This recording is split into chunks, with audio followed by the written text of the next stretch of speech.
Let's go to the waiver wire. Next week, there are 3 games. Excuse me. There are 3 teams with 2 games.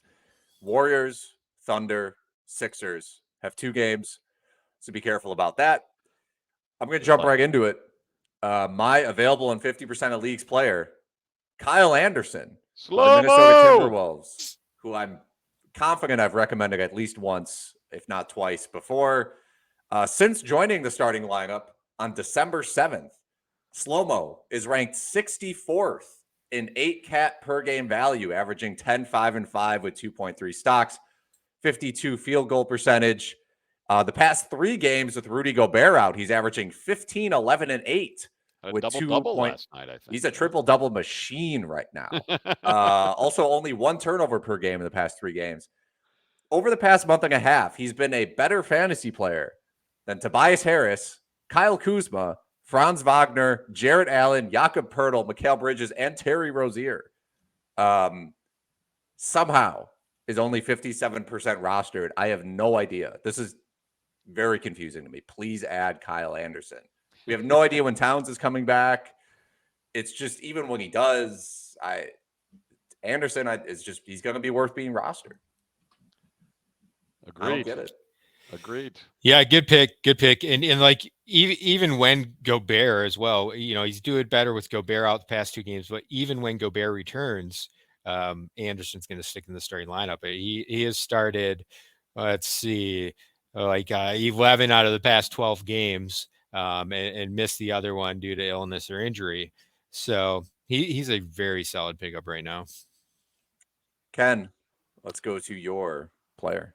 I'm beating this drum a 3rd week in a row. He was my dull suggestion. Then he moved up to my long shot. Now he's moving up to my available in 50% of leagues picks. Josh Richardson of the San Antonio Spurs. The trade deadline is February 9th.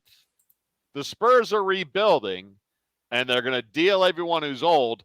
Richardson qualifies. So they're going to showcase Richardson the next 2 weeks. The Spurs have 4 games next week. Devin Vassell still out for 5 more weeks and probably this season.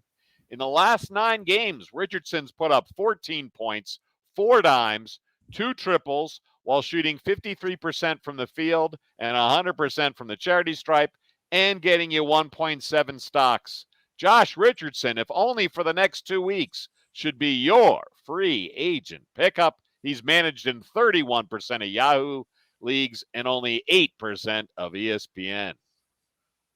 Very excited for the trade deadline to get here, so we don't have to talk about Josh Richardson anymore. That's right. All right, moving on. My first suggestion for waiver wire pickups. This is a guy, we're beating another dead horse, except for this guy's actually been revived. He's alive now. Cam Johnson has returned to action for the Phoenix Suns. Played on Thursday night against the Brooklyn Nets. Off the bench, 22 minutes. But had 36 fantasy points.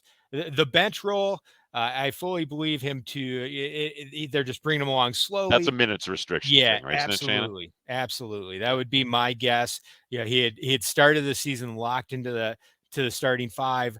I expect that to be the case. Within the next week or so. Right. Cam Johnson. Plus Sarge started last night, played 8 minutes. Yeah, no one's like, we got to get Sarge more minutes. Basically, as soon as they're comfortable running Cam Johnson out there for 30 minutes again, I expect he will re-enter the starting lineup. He is widely owned on Yahoo, only available in 31%, but on ESPN, he is available in 84% of your leagues. He was a 10 team league player at draft season. We only have seen 9 games from him so far this year, with one of those being 5-minute appearance that he left due to injury. I love Cam Johnson's upside. I think he's a top 80 fantasy player upside. He's the reason Jay Crowder's at home. He's the reason Jay Crowder's at home in his lazy boy. Yep. Yeah, and with Booker out, more touches for Johnson. They desperately need Cam Johnson right now. Oh yeah. That cannot be overstated. The Torrey Craig monster minutes needs to end for everyone involved. Yes. My long shot this week, Dennis Smith Jr.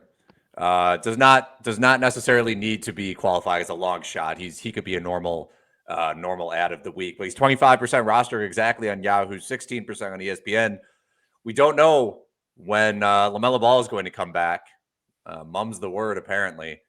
I was looking for news and I saw that the Spurs have re-signed Gorgie Jang to a 10-day contract. That's my God. Yeah, Dennis Smith Jr. in 11 starts this season, 10 points per game, 6.5 dimes, 4 rebounds. What you're really looking for is those 1.9 steals, and he's a shot blocker as well. Just the assist and steals production enough for alone. This is like a souped up Alex Caruso you're looking at right here. Charlotte also has 4 games next week, as Ken graciously added to my notes. So it's sort of a no-brainer in my opinion. But if you have Sunday waivers, you can at least wait on the LaMelo Ball news. And the Rozier playing a lot of minutes at point guard just hasn't worked. It's destroyed his shot percentage this season. Too many turnovers. Yeah, they're better off of Rozier and the shooting guard and letting a legit point guard like Smith take the reins. Who? Huh? Distribute the ball. What?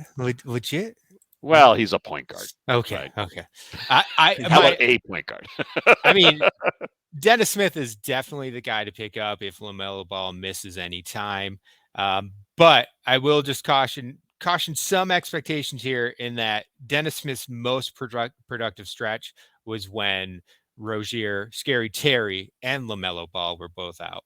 That's when he really hit his stride and was a 35 fantasy point per game guy this season. So, yeah, but Smith definitely holds value if it's just LaMelo missing out. I'm more excited about Scary Terry seeing another little boost, though. Got it. We'll see. Ken, who's your long shot? My long shot is someone you've recommended in the past and whose management declined because of an ankle injury. It's Daniel Gafford, the center for the Wizards. It's managed in 26% of Yahoo leagues, only 5% of ESPN.